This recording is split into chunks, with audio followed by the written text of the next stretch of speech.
right, good evening, everybody. We are so glad you're here. And I told Jane as we were driving here, Jane and I are kind of living two lives right now. We still live here, technically, at least kind of sort of. I still work here, but we're opening a bed and breakfast in Abingdon. So that's where we've been for the past 2 days, and we literally just got back. And in fact, I had asked Beth at the last minute, I texted her and said, I don't know if I can do this. I'm so tired. I'm not thinking clearly. Can you please host? And she said she would if she got here on time. But Jane said, you really should because we're coming back for it. So anyway, I'm here. If my response times are slow, then you understand. I'm really, really tired right now. But I'm so very happy. This just does my heart so much good that this has grown so much. 2 years ago, we started out at Oddfellows, and we had no idea if anybody would even show up. And then look at us now. So we're really, really proud to have been a part of this. So we are Blue Ridge Story Space. We're a local storytelling organization. And the way this works is we choose 10 storytellers a night. If you're interested in telling a story about a particular theme, and we do announce a new theme every month, then you can put your name in the hat, which we'll pass around many times, and I may resort to begging. It has worked before. And so you'll have an opportunity to write your name on a slip of paper, fold it, and put it in the hat. We'll choose 10 names throughout the night, and people will tell stories with beginnings, middles, and ends about a particular theme. So the theme for tonight is the first time I ever.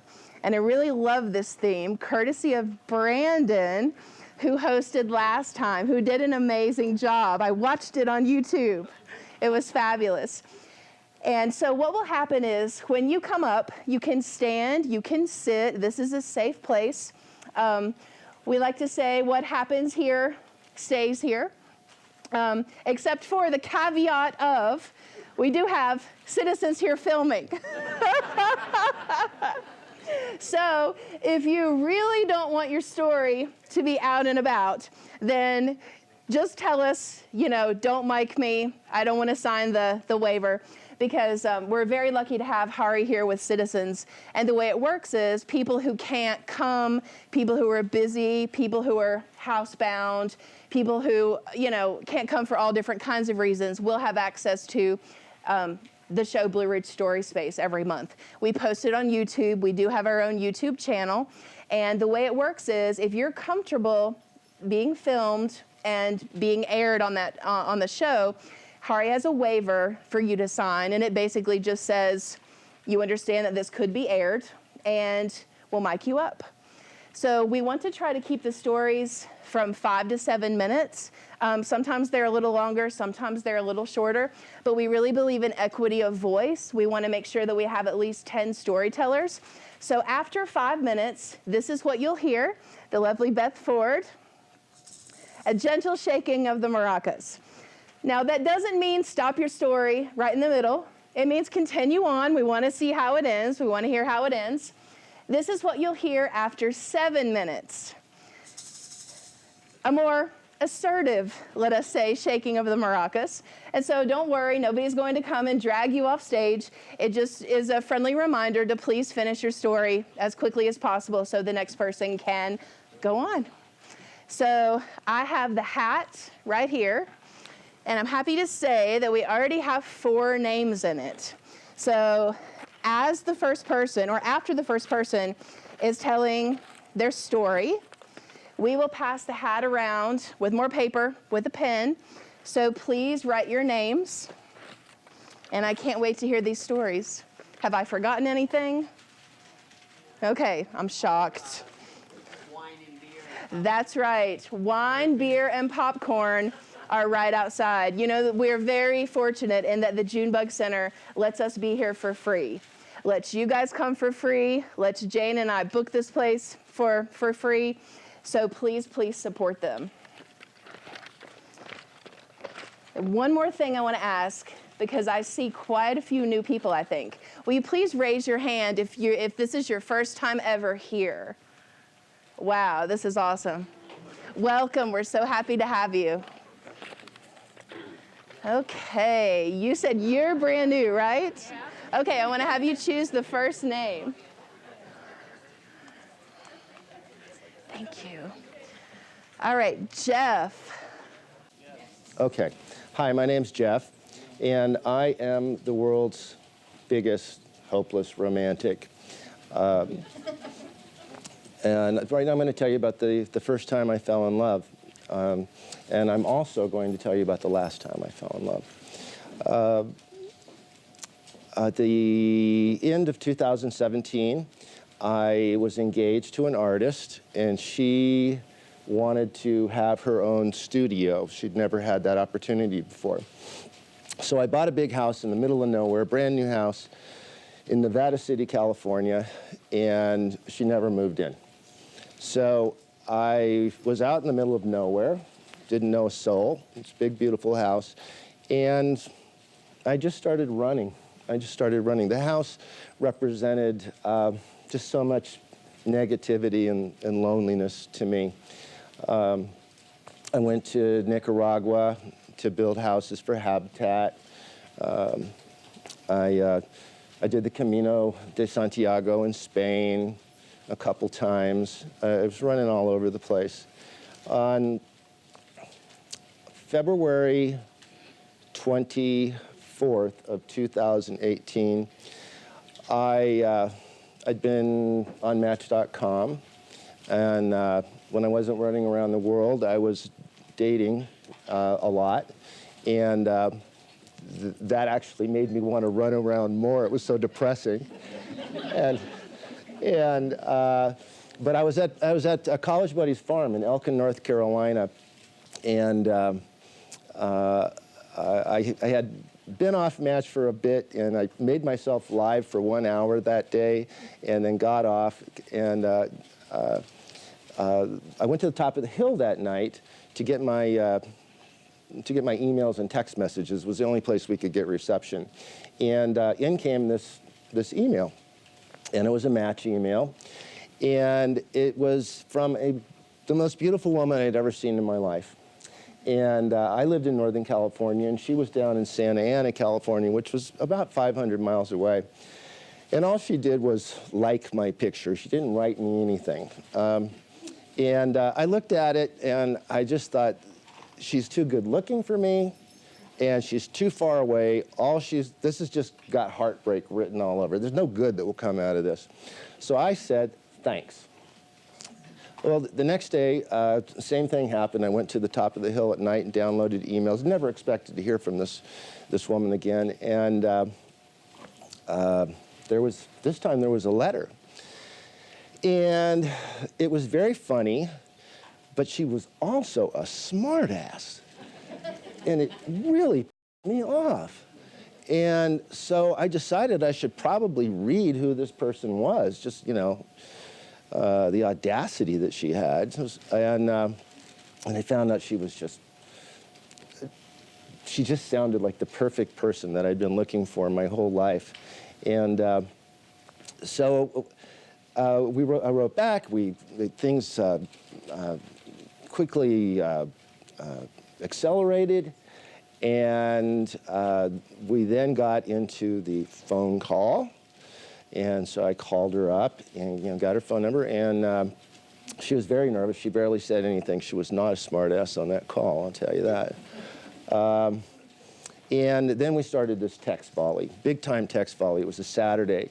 And by now, I had canceled every date that I had. I was in love with this person that I never met. And I just thought, how can I go on these dates? I'm just absolutely fascinated with this person. So on this Saturday, we had this big time text volley, and she told me so much about herself. She said that her nickname was String Bean when she was a little girl. She told me that she had always wanted to have a farm on the East Coast. And she told me she wanted to grow tomatoes and have goats and dogs. She had me there, And I told her, I hadn't met her, if I fall in love with you, I'll move anywhere with you, Little did I know what was to come.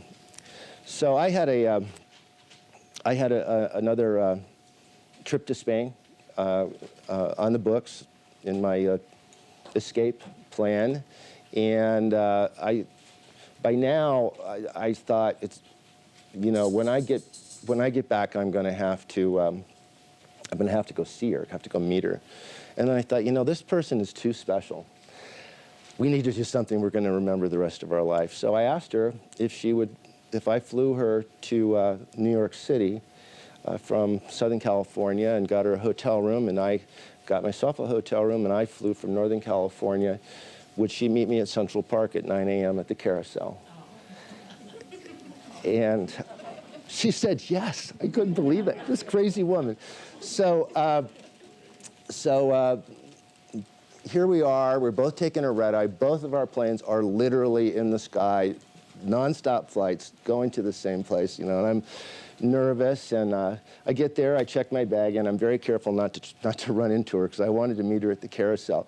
And I went over that hill, and I thought, God, what if she's not there? But there she was. There was this beautiful blonde, shivering. It was very cold. Her nose was red, and smoke was coming from her breath. And I just walked up to her, and I said, "Hi, String Bean." And we kissed. And we walked out of that park arm in arm, and we kissed at every stoplight that weekend. And the second day, it was a 3-day weekend, I told her, I don't care what happens, we're not sleeping together. I think I'm going to be with you the rest of my life, and I don't ever want you to think that I did this for any reason other than to meet you and fall in love with you. Shortly thereafter, I went to Florence for a language school, and she came over, and I met her in Venice, and the next day I asked her to marry me on a gondola under the Bridge of Sighs, which legend says you will always be together. And then we got married a couple of weeks later in Kauai on a hilltop. It sounds like a fairy tale, and it really is. It gets better. We moved to Meadows of Dan, and we bought that farm. And every morning we get up and we pinch ourselves and say, how in the hell did we pull this off? And but it hasn't been perfect. It hasn't been easy. There's reality here. The truth is we really did not know each other at all. And so my wife calls it a arranged marriage by choice. And I think that is every day we find out more about each other. I found out that, and I didn't know it early on, that I married Woody Allen, okay? It's the most neurotic person I've ever met in my life. The first day we got to the farm, I get up the next morning, she's Googling pond evaporation because she swears our pond is leaking. Like, how would she know? And then I found out that the reason she didn't want to go to the beach on our honeymoon was she was afraid of tsunamis, So, but every day I find out a little bit more about her, and every day I love her more. And I guess, in wrapping it up, I would say that I see now that that's really the first time I fell in love, and the good news is it's the last time. Thank you.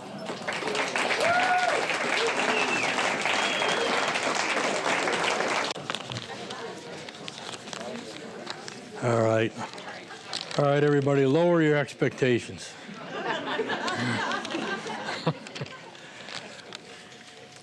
In 1959, when I was 15 years old, I bought a BSA motorcycle from a guy in study hall for $25. I had no driver's license, but it didn't matter because I had no title for the motorcycle either.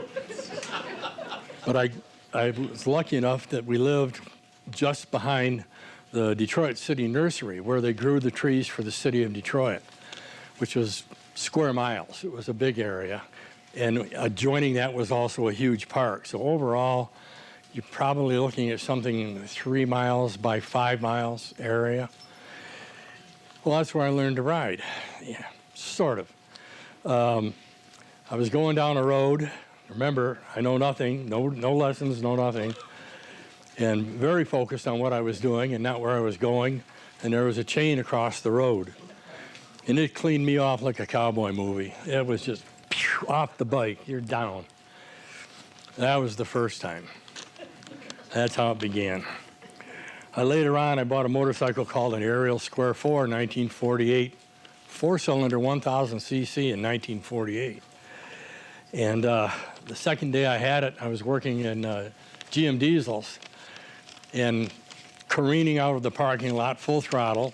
This is, I have no idea what I'm doing. Traffic stops. I lock up the back brake. The bike slides sideways into the car in front of me. I vault diagonally over the trunk of the car and land on the shoulder on my back, which luckily they had just put down a bed of fresh stone, which was, well, it was really pointy, but it moved a little bit when I hit. So, and coincidentally, that was the third time that day I'd been in the infirmary at the plant. That's another story. The same motor, now I only had this one day. I'm geeked over this motorcycle. I was so anxious to hear it run that I started it up without the exhaust manifolds on it, and it caught fire. And I had to rip the gas tank off and throw it across the yard like a Molotov cocktail. So my mother wanted to know what the crater was in the middle of her lawn. But anyhow, I got it running. I didn't have the right handlebars. I had replaced the front end that had been twisted. Harley handlebars are two-piece handlebars. Couldn't afford them, so I just had a couple pieces of water pipe that I put in there that didn't fit well. Wasn't exactly the right. So I wrapped tape around them. What could go wrong? I rode this bike once and crashed it the second day I had it. I drove down my driveway, and as I grabbed the throttle, the entire piece of pipe came out of the grip. And I just left-turned into the car parked in front of the house and crashed it again. I had a Kawasaki that I rode to an owner's club corn roast at night. And we decided to go hill climbing at night. Good idea. We had headlights, right? I went up what turned into a ravine. It just got smaller and smaller, and I couldn't climb out of it. So full throttle, finally wedged myself in this ravine. The bike fell down on me, and I was downhill from the bike, so I couldn't get it off of me. The bike's still running, the headlights on, and I'm hitting the horn, hoping one of these other idiots that's hill climbing will hear me, which they did. They got the bike off of me. I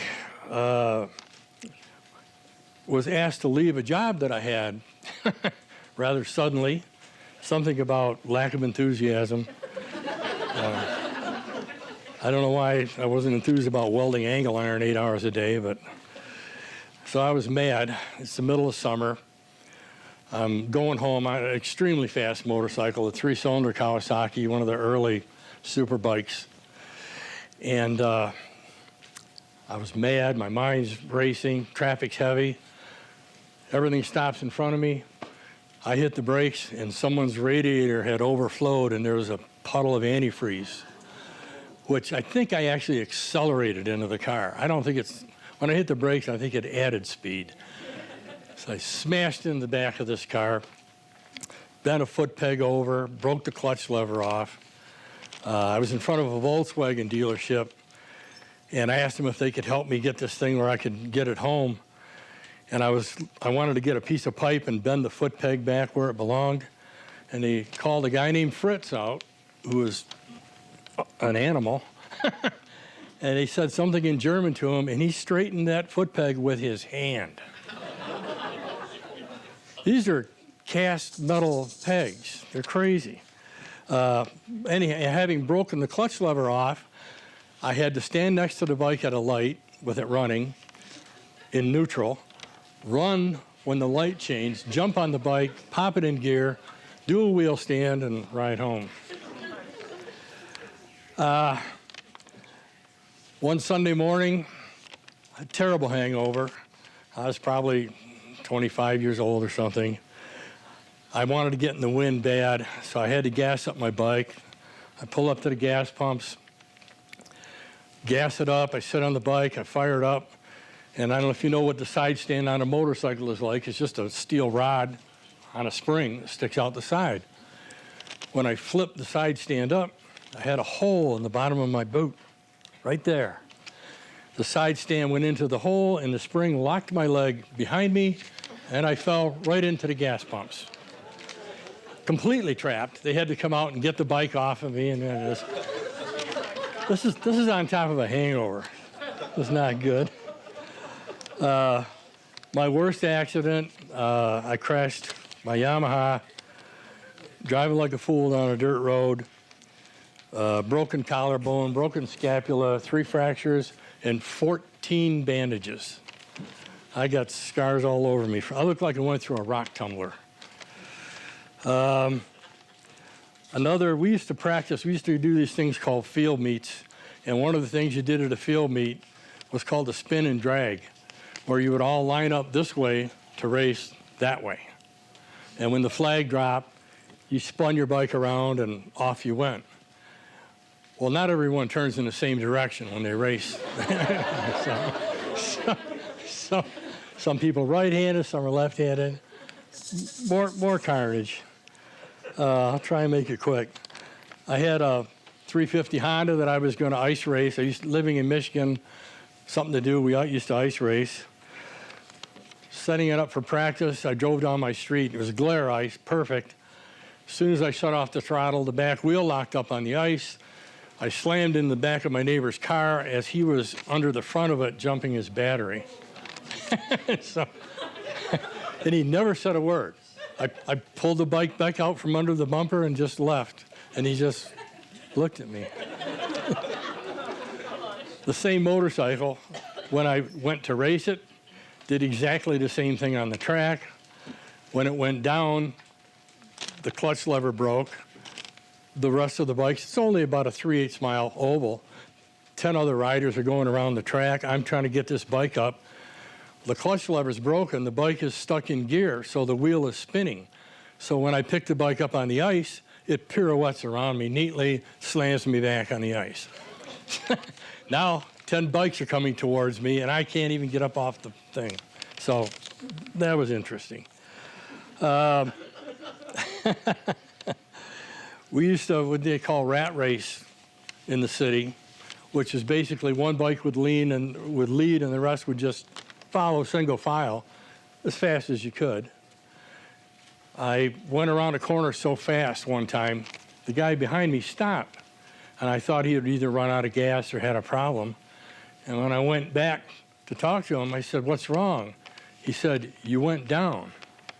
I said, "What do you mean I went down? I'm here." He says, "I swear to God, it looked like you crashed in the last turn." And we went back, and my foot peg was folded completely back against the cases.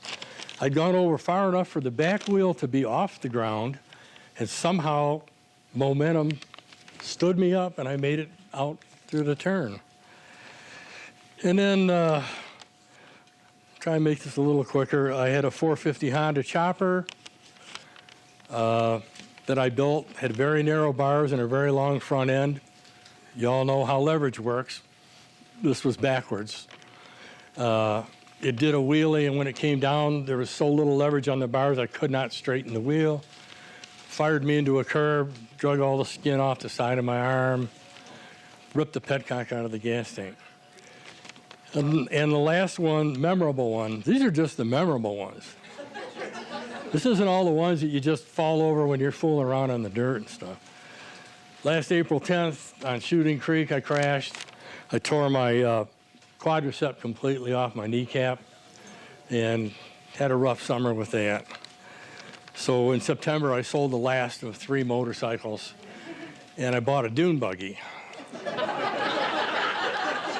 4 wheels. Figuring it's it's a rail type. There is no body. It's just tubing and a steering wheel. Figuring that this is going to be very similar to a motorcycle.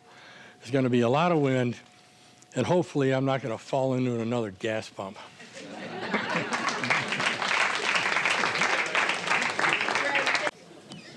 So this is probably the most, I don't want to say nervous, not being up here, but the subject matter.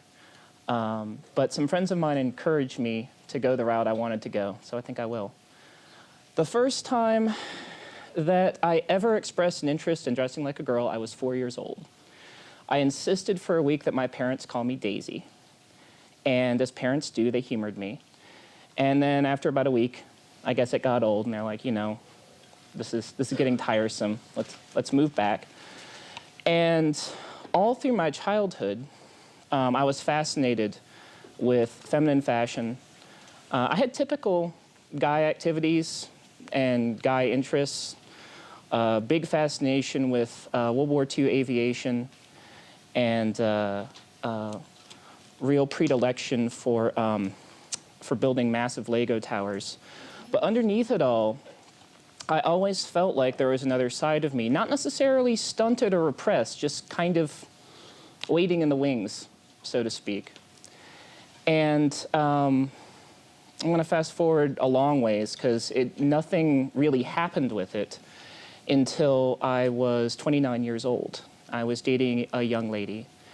And I don't know how I worked up the courage to tell her about my interest. And she was, we talked earlier about Woody Allen types. She was definitely a Woody Allen type, and she asked me if she could take some time to think about it. And she thought long and hard and chewed it over and decided she was totally fine with it. And so we went to Target, we bought a couple of skirts, we bought a couple of blouses, we bought a pair of heels. And I was telling various friends of mine about it, and they said, do you think you'll ever buy a dress? And I said, no, it's not really that kind of thing. It's just, I'm just dabbling a little bit. Well, the first time I ever bought a dress, my girlfriend and I went to Macy's, and she picked out an $80 Calvin Klein dress that she bought for me. Don't ever shop retail. It's stupid. I found the same dress, in almost the exact same dress in Angels for $3. It's pointless. Anyway, what I realized as time went on is that every experience, mine is just one in particular, but every experience that you have, whether it's work or fun, is really just a series of first times that you don't think are going to happen. Because every time someone would ask me something, do you think you'll ever try contouring? No, I don't really think so. I haven't really gotten into makeup that way. Would just end up becoming something that I did. Most of the first times were good. Some of the first times were tougher than others. And I think one of the toughest ones I ever faced is people asked me, do you think you'll ever tell your family? And I said, I don't think so, because I don't think they'd understand, and I think it would do more harm than good. What I realized after my mother died was what I was really saying was I didn't think I could tell my mother. I didn't think she would understand, and I thought it would bother her. And little did I know that a good chunk of my family already knew and was just keeping their mouths shut about it anyway. And at my mother's informal wake, my brother had had enough Jamesons to finally turn to me and say, so, Willow O'Mara, I have to freeze frame here for a second. My brother, I love my brother. I do. He's a horrible person, but I love him. My brother never let the fact that he was 19 years older than me get in the way of bullying me. I guess he wanted to give me the full experience. And we only really began developing what I would call a good and healthy relationship when I was about 18 years old. So in a lot of ways, we're still getting to know each other. And so I responded, yeah, what about her? And he said, were you ever going to tell me about her? And I said, yeah, after Mom died. By the way, Joe, I dress like a girl sometimes, and her name is Willow O'Mara. You're welcome. And he was so hurt. He said, why didn't you tell me?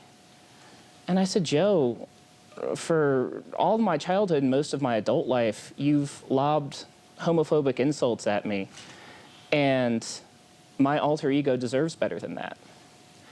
And he sat there really quietly and said, I'm really sorry that I made you feel that way. I never wanted to make you feel that way. You're my brother and I love you.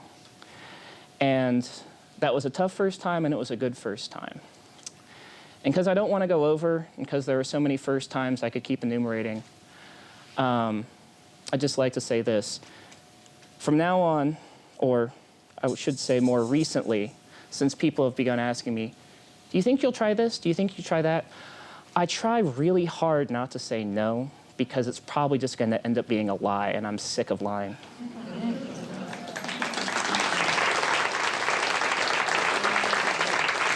So my story is about garlic. I really like garlic. It's really good in everything. And I thought about what it takes to make garlic happen, and I lived in Florida, and I was like, well, I don't think I can grow garlic here. Let me start with some greens, and I planted some greens in the sand, and it didn't work. There's a lot of bugs in Florida, and it's really hot. So I just kept trying to grow things, and it didn't work. I could get like greens this tall, and then the sun would just kill them. And my husband helped me. He built a table with like about this much space. I was pregnant with my son, and he built me this table so that I could stand up and plant, and maybe then the bugs couldn't get to the food. And so I did a lot of experimenting and failing with growing in Florida. So when we decided to move to Virginia, one of the things I was most excited about was being able to grow food. And unfortunately, we bought some land that's on a northern slope, so the sun isn't awesome, but that was okay. We figured we'd still deal with it. And so we found a spot for our garden, and I went out and like stuck a digging fork into it, and it was like clink. And there's so many rocks, like rocks everywhere. And I have some pictures of us and digging rocks. Like there's a pile of rocks this high. We just kept digging, and we're just digging rocks for 2 weekends. And then we got the rocks out, but of course, like they kept coming. So it was like I was really good at growing rocks. And then like you pick up the clay. So in Florida, you pick up the soil and it just like goes right through your fingers, like it's sand. And here in this new land that we bought was like, pick it up and it's like a ball, and it doesn't do anything because it's just clay. So like have a lot of work to do, and I don't know really anything about growing food. So I found all the people that I could that grew food, and like kind of annoyed them with lots of questions. And every time I'm like, so what are you planting now? And oh, okay, so how do you do that? And I was like the question one. And I did okay in my clay once we got the rocks out. The first year, I mean, greens did great. I was super excited. I had greens for everyone in town because I didn't know how much to plant. So I like planted all this, and we couldn't eat it all ourselves, so we had to share it. And I had some really beautiful snap peas. I was really proud of them, and then like came out the next morning and they were gone, like magic. And so deer came and like ate everything that I was really, sweet potatoes were in the ground. They loved those. They were like gone. So then we had to make a garden fence, and that helped. So second season, I was like, I got this, but I need better soil. So I figured out like sheet mulching. Some really great people told me about that, and like put some cardboard down and then some mulch, just regular old mulch. And then the worms came. When I saw my first worm, I was like, I took pictures, I was like, it's a worm. So, it's this great process of building soil, growing rocks, getting them out. And then I had a good season with cucumbers. I was like, they were doing so well, and I had like this giant row of them. I had so many cucumbers. I went on a road trip with like a bag this big and gave them out to like the people at the hotel. And so I really needed to know how to manage everything. But I was finally thinking, I think the soil's ready. Like I have worms, it's softer, still kind of making balls, but I'm gonna try garlic. So I was really excited. I bought some garlic seed from this man that was really good at garlic. So I called him all the time. I was like, so what do I do now? Is it time, should I be watering this? But like really, I'm kind of, I like to ask, Carl calls me the supreme questioner. So anyway, I got my garlic in, it was good. And then I'm like, so is your garlic coming up? Yeah, it's like 6 inches, and I don't see anything in mine. I'm like, what did I do? So I just keep waiting. Finally, it comes up, And you know, it's much smaller than everyone else's. I'm like, well, it must be my soil, and keep going. And finally, it's like calling. You know, is it time to harvest? You know, how do I know? So finally, I decide, okay, it's time to harvest. And I get my digging fork out and then loosen it all up, and I pull it out, and it's really small. It's like, you know, like really almost not much bigger than what I put in the ground. And it had this like, so it had a hook on it. So like you could hang it on the fence like this, because I planted it upside down. So that was my first time planting garlic.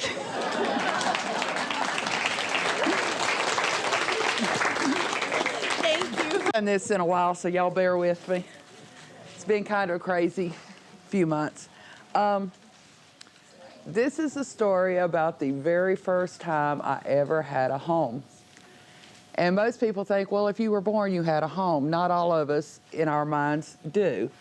I was probably 11 years old, somewhere in that range, when I first had a home. Now, of course, I was born to my parents, and loving parents they were. And I didn't understand the old adage, home is where the heart is, or anything like that. We didn't go around spouting, you know, prophetic words and stuff like that. So for me, that wasn't home. You know, I was a military brat. My first few years of life was in the military. For me, I was on a perpetual vacation. We traveled, we went to all these wonderful places, but it was military housing where I couldn't paint my bedroom pink. I couldn't do anything to the walls, put pictures up or anything like that, because we would get in trouble when we moved out.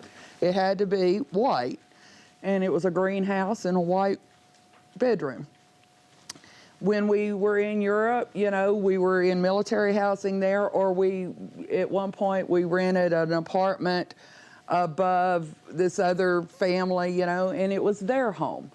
And every time when we used the home as a verb, Daddy would say, we're going home for Christmas. We're going home for the summer, or we're going home. I always knew home was in Laurel Fork, Virginia. That's where my grandmother lived, and that was where home was. But I didn't get to live there. I just knew that was home. This is our vacation. We're touring France. We're, you know, over in London. We're on a perpetual vacation. It's wonderful. But finally, when I was about 11 years old, I got to move home, and I moved in Grandma's big old house. At the time, she had 14 children all total. And by the time we moved in, she was down to 4. So all of a sudden, I had more siblings than the 2 I originally had. And I got to have my own room right across from Grandma's bedroom, you know, and I was finally home. And this is where I went to school and got to have, you know, it rubs all of us parents wrong now, but at the time I thought it was a grand thing. We had fundraisers at school, and I'm walking around getting to walk to my neighbor's house selling magazines and candy bars so I can get this plastic framed picture of Jesus knocking on the door. But I mean, I was excited about that picture. I was going to win that picture, you know. So I went up to the Marshall sisters, you know, them 2 sisters that lived in the Marshall house by themselves. And boy, I poured on the little sweet girl act. I wanted that picture, you know. But I was able to do that. I knew I was home, and these were people we knew, and it was a safe place, you know. It was where I made my first longtime friend, you know, because before my friends, and I don't want me to mock military life, because I loved our military life, but this was the first time I had a friend that I knew I wasn't going to move away from in 6 months. And Susan lived down the road, and her parents owned Kimball's store. Susan would start walking from Kimball's store. I would start walking from Grandma's. We would meet at the Thompson house and then turn around and go back, and I would have sleepovers at her house, and we could just walk and do these things. next door to my grandma's house, Grandma had a lot of land around her house. The cabbage farmers came in, the Goins brothers, and they leased Grandma's land, and that was where my first job was. So I knew I was home. I could have my first job out there in that cabbage field. The first time I went on a date, David pulls up in the parking lot, or the driveway there at Grandma's house, and that was where I had my first date. I knew I had a home. Now, eventually I did get old enough to realize it wasn't that Grandma's place is my home. When my grandmother passed away, and I go back there now, she passed away very recently, I walk in there and I know that's not my home anymore. It wasn't ever my home, it was who was there. And I did learn that as I grew up. Eventually, we got our little house out. We ended up renting a little house and moving out of Grandma's in the Mayberry section of Meadows-Adan. It was the Lincoln Lighthouse. And to me, that was my first home that I lived in besides Grandma's. That was our home, even though we were renting it. Since that time, I figured it up. I have bought 7 homes in my lifetime. But each one of them, I learned, was in fact my home. And I'm getting ready to move, I hope this year, into what I hope is my final home. I'm getting to that age where I want it to be my final home. But I know, and I have this fear, because Barbara's husband is my realtor, and he knows me, that little Mayberry home, the Lincoln Lighthouse, will come on the market about the time I move into the Connor Grove house. And I will find yet another home, but I did find out that actually home is where the heart is.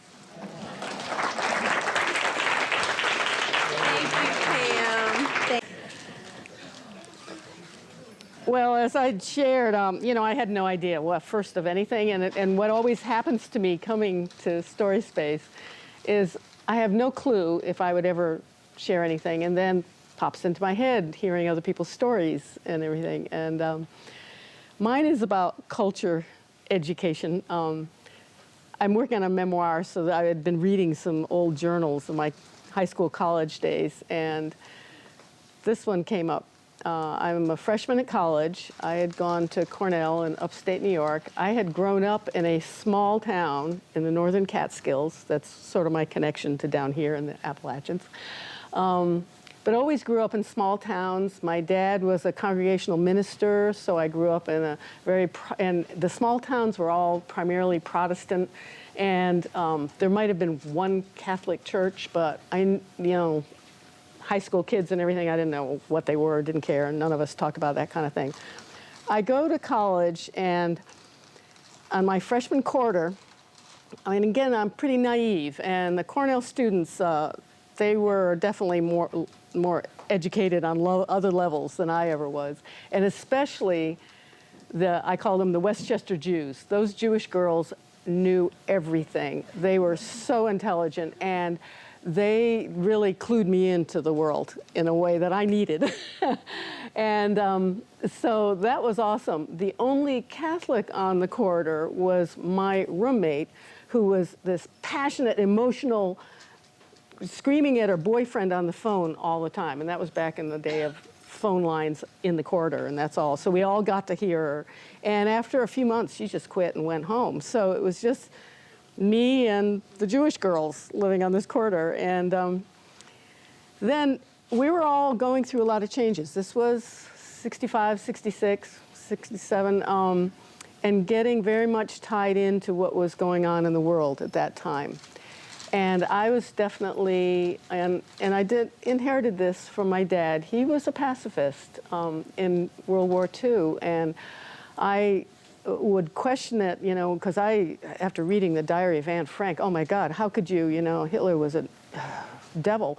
And, I began to understand that his understanding was it was a lot deeper than just one person. It was a whole cultural thing.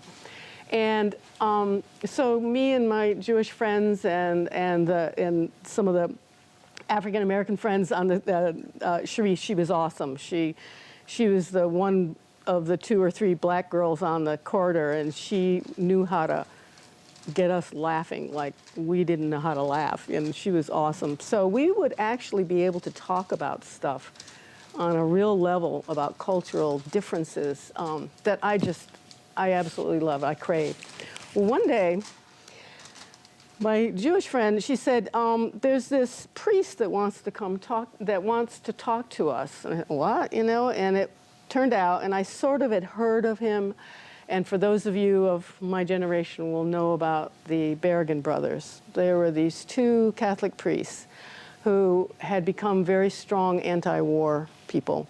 And the one, Daniel, had come to Cornell, and he actually wanted to sit down and talk to students, and he wanted to do what I found, and this was my first ever experience, sitting down, just me and my Jewish friend Sarah and him at a table in a cafe, and we talked about the depths and the concerns of what it really meant to be humans on this earth in a way that true peace and love could exist.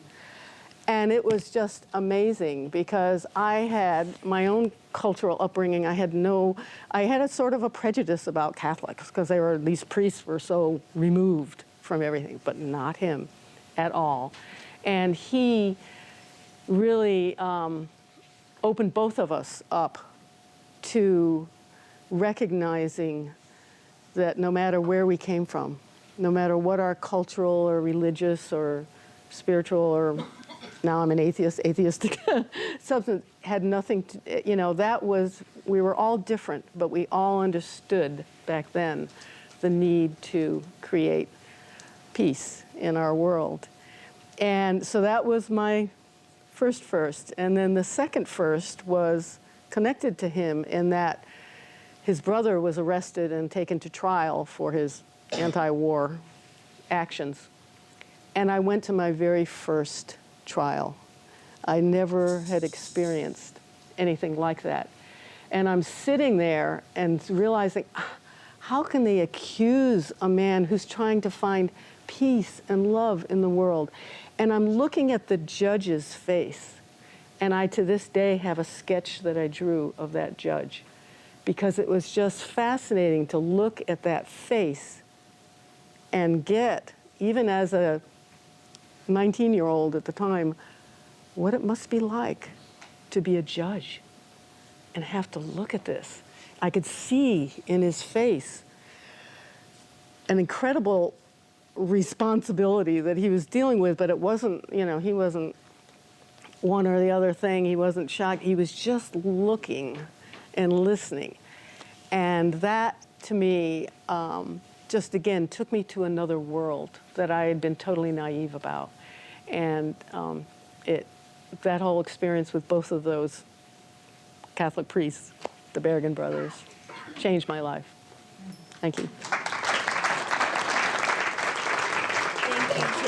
Yeah. I want to give you a little update about my most horrible story last month, okay? It was the most terrible story I've ever told anybody that I ever had to experience, but, and there's a but to it. This is now chapter 2. Chapter 1 is gone. After I had gone and seen 2 oncologists, the first one said, oh, we have to go into 25 radiations. And I thought, oh, no, we're not doing that. And she said, okay, well, then we won't do that. We'll just go into hormone therapy. And I said, okay. And I went home, and I read up about it, and I said, not doing that either. So then she said, well, would you at least go and see the other radiology oncologist? I said, sure. So I went to see him. My husband was with me. And he said, no, we're not doing that. We're doing just a really small, local kind of radiation. And all the way home from Roanoke, I thought, probably not so bad. And I got home and I said, no, I'm not doing that either. So then they called and I said, what I really want to do is I want to have a CT scan. And she said, okay. So it took 4 weeks for me to get a CT scan. 4 horrible time. Anyway, I got my scan. A week later, I got the results. And they found no cancer. It's all gone. So now the next 5 years, I'm working on improving myself. I want to have the dynamite immune system, and that's it. So nothing more on that. But now comes my first. The year is 1964. I was 15 and a half and stupid. You're not smart at 15 and a half. The fashion of the day were stirrup pants, you know, the ones with the thing on the bottom? And you saw me walking up. I have very long legs and a very short body. And in order to accommodate my legs, I ended up with my pants being here. Nothing stays here. So to remedy that, I supplied myself with some little boy suspenders. Of course, I couldn't wear a normal sweater because I had no waist because it was here. So there was the overgrown sweater. That was my fashion. And then we went on a vacation with my whole class. We were like 28 of us. We went to this youth hostel, beautiful place. And we were there for about a week. And on one of those days, our teacher said, you have 3 hours of free time.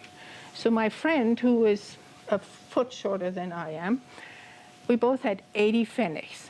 Now, 80 pfennigs is not very much money. It buys you a beer. Well, we were okay. We could go over there. You can go into a bar and you can have a beer when you are under 18. There's no problems. So we tuckered into town and we said, we're going to order a beer. I hate beer. But I wanted to be grown up because I'm stupid, right? And so there comes, the waitress comes up and we order our stuff. And she comes back with 2 beers and 2 little liqueur things. And we said, we didn't order that. And she said, no, the guys over there sent that. There was some guy sitting there. And we said, thank you. Well, second round, no sooner did we finish that, there was the second round coming along, same stuff. Remember, we're stupid. And we just downed it. With the third round, the guys came with the beer and the liqueur. I don't know what happened to round number 4 or 5, but I needed to go to the bathroom. And that was extremely weird, because I was in the bathroom and I couldn't figure out how to get out of my clothes. I did manage. I did not mess myself up either. I don't remember coming out of the bathroom, but I did, because number 6, I spilled all over the table. And at number 7, we decided it was probably time for us to get back to the youth hostel. Well, when we got back, we were an hour and a half overdue. And I think you could have got drunk on my breath. That's how bad it was. But of course, that was the night when my 6 other roommates decided to sew my pajama bottoms shut. So here I'm trying to get into my clothes and almost went out the second-story window. And then somehow I ended up in bed. I was on the bottom bunk. My friend was on the top bunk. And in the middle of the night, if you've ever been drunk, you get so thirsty. You are just this eternal desert all over. So I went, got something to drink? And she said, no. I said, you got some water? She said, yeah. And she takes the water and pours it all over my head. I wanted it inside, not over my head. And before we went on the trip, I had a perm. Of course, the wet thing, the next morning, I had a perm. And then we woke up, and we went with the 100 and some odd kids in the big room.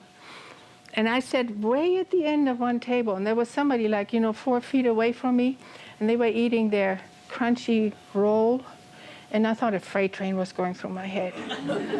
My hair hurt. My nose hurt. Everything hurt. And then we had to go to another town. And because we were late, our teacher, we had 2 teachers. The one we didn't like, he said, you have to stay with me. So we stayed with him for about 45 minutes, and he said, girls, just get lost. It's like tying a baseball bat to your butt with you 2 around. So we cherished that. Then on the way home, we had a choice. Walk 10 miles or go home with him. And we both decided we'd rather walk 10 miles. And lo and behold, after about 5 miles, I was not drunk anymore. And my drinking days stopped when I was 20. Now, I can't drink anything. And I feel very happy about it.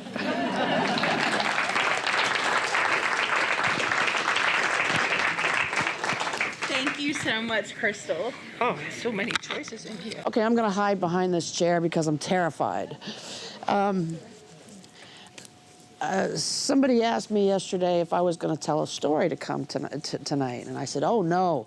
I'm terrified of speaking in front of people. I just can't do that. So I'm going to imagine you all naked like you're supposed to do, but that terrifies me even more. So my name is Terry. I'm from Pennsylvania. I consider myself a local because I have come in here all my life. My parents live in Medizadin. And I spent the 8 years down here living with them and caring for them, while my home was in Pennsylvania caring for another ill family member. And 2 years ago, about the time that Story Space started, I had to go home and care for my wife who became sick, my beautiful wife, Ruth Ann Maxwell. And so for the past 2 years, I've been pretty much at home in Pennsylvania and coming down here as much as possible. I don't know why I'm telling you, but just, I'm told I ramble. And since I don't drink coffee, I'm working on about maybe my 4th Red Bull today, so I have wings. My story has a couple of first-time I-evers. A few years back, it was my 21st birthday, maybe more than a few. I was kind of feeling my way into adult life and didn't quite know if I wanted to date men or women. Wasn't quite sure yet. It was about 6 months before I met my wife, my wife now, of 34 years. 34. Minus a couple lost years in the 90s on and off again, but we don't count those. So it was my 21st birthday, and my best friend and I had a 2-bedroom apartment. I grew up in Fairfax, Virginia, and it was one of those 3-story garden apartments.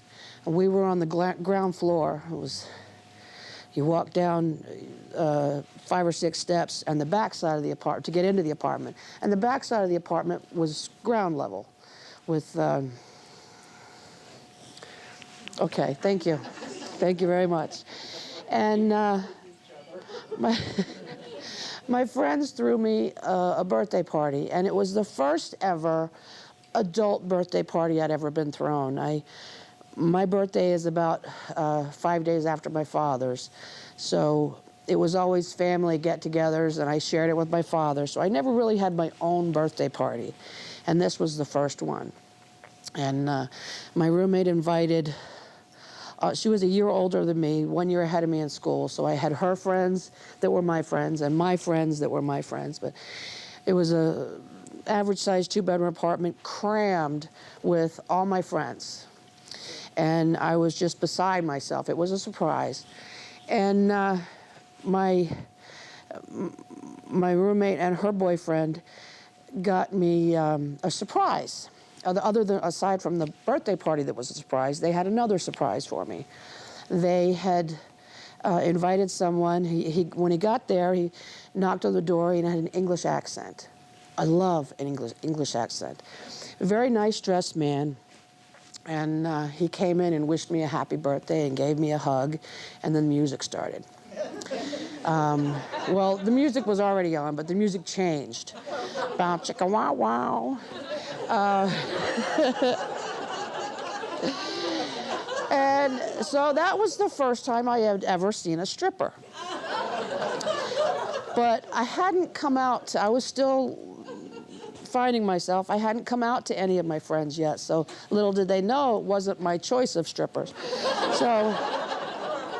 So we, in the corner of our living room, we had one of those, you've all seen them, a Papa San chair.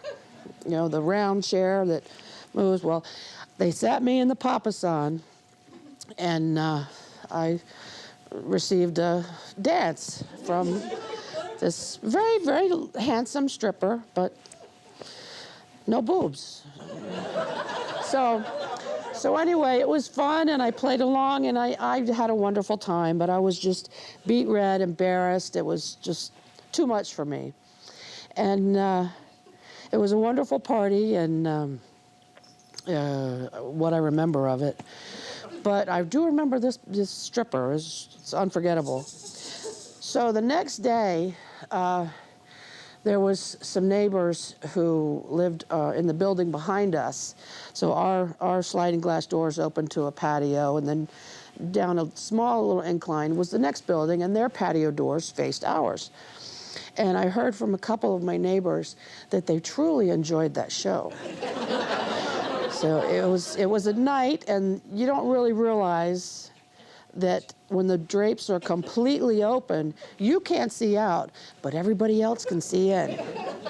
So we put on a show for our neighbors. So that was the first birthday party I ever had, first stripper I ever saw, and the first time I finally worked up the courage to tell my best friends that I was gay and that they had ordered the wrong stripper. So that's my story. Thank you, Terry. Yes. Nick Proctor. All right. So through elementary, middle school, and high school, I've come to terms with were not my best years, but one of my best memories from elementary school was the Daddy Airlines. And so what the Daddy Airlines was that we lived, this is in Abingdon, and we went to Greendale Elementary, which was about a 15-minute drive from town, which is where we lived. And then how the school districts were written was that we actually had a pretty beautiful drive out to Greendale Elementary. And the school system had the buses that would come. And as a lot of school-age kids don't always make the bus. And so as we would miss the bus, Dad would load up all the kids and we would go out to Greendale. And I think that over the course of this 15-minute drive, a lot of times the kids have to be entertained, but in the case of Daddy Airlines, really he just wanted to entertain himself.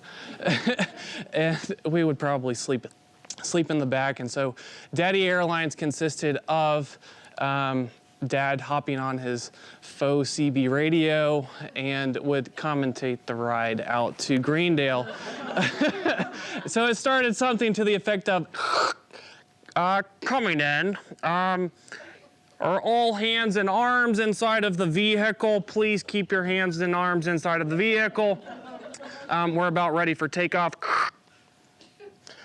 All hands and arms are inside of the vehicle, ready for takeoff. And this would continue for the entire duration. And it was somewhere in between a pilot of a 757 and a tour guide of Jurassic Park. And so as we're going through, so stuff would come on to Daddy Airlines circuit, and it would come on, we have wildlife approaching from the left-hand quadrant. It has fur. After a couple times of hearing the same time, it turned out to be fake deer that this neighbor had in the yard. But every single time, we have animals, and they were just statues in the yard. But on one particular case, Daddy Airlines was flying by himself. And there's one particular road from town, Chip Ridge Road, that isn't necessarily a time saver, but it's a much more scenic ride. And so Chip Ridge Road, it follows this sort of almost a holler, but then it turns into a valley and it goes up over the pass and down. And so Dad liked to take this drive as he would co-pilot and pilot his own Daddy Airlines to come and pick us up if we had to stay for after-school activities. He comes back one day doing his wildlife analysis about all the things that he saw. And he came back to the house and he said, guys, you would not believe what we caught on the radar of Daddy Airlines. And he's like, it was a creature. We've never seen this thing before. And it was an albino squirrel. And all of us are just, no way. No way, Dad, we're cutting you off. We've had too many stories. We appreciate Daddy Airlines, but you've crossed the line. Never again. Mom, at that point, took over Daddy Airlines as Mommy Airlines, but she couldn't quite get the nasal factor of the CB radio. And so then there was a subsequent day where, and so we all just, and he was a little depressed that nobody would believe him about this albino squirrel on Chip Ridge Road sitting on the fence on the left-hand side, just past the tobacco barn with the 2 longhorn cattle. It's like, okay, I guess there might be a little bit of truth behind this. So on one particular day, we're driving, and I'm co-pilot of Daddy Airlines. Look over to the split rail fence on the fence post, right next to the gate, right where the road dog bends twice. As I look over, and I'll be damned, there was an albino squirrel, and that was the first time that I have ever seen an albino squirrel. And to this day, the rest of my family doesn't believe me or my dad.